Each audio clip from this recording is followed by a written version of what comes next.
Hi, this is Bill Watkins. There's a really odd and interesting passage beginning in 1 Corinthians chapter 11, beginning in verse 2, that it has to do with the local situation in Corinth, and yet it has created controversy for a lot of people. Here's the way it reads. Now I praise you, brethren, that you remember me in all things and keep the traditions just as I delivered them to you. But I want you to know that the head of every man is Christ, the head of the woman is man, and the head of Christ is God. Every man praying or prophesying, having his head covered, dishonors his head.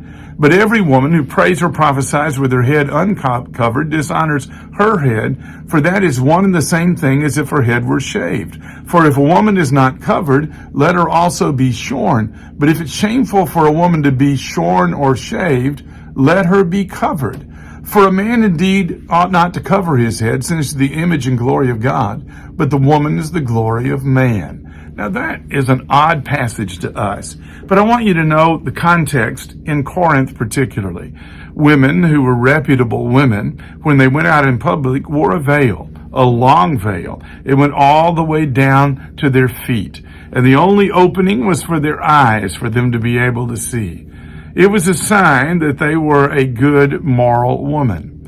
There were prostitutes who came from the upper Corinth area, Acro-Corinth, who were prostitutes to a false god, who not only didn't cover their head, but even shaved their head. But if they had their head uncovered, or if they had their head shaved, it meant that they were prostitutes. It meant that they were women of questionable character.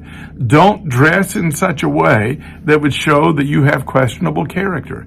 At the same time, the men were not to be veiled because they were to be uncovered in the face of God. And therefore it was a shame for a man to be covered and a shame for a woman to be uncovered.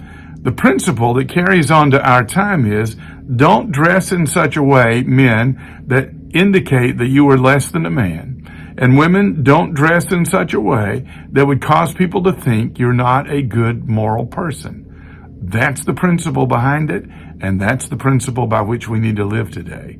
Thanks for watching.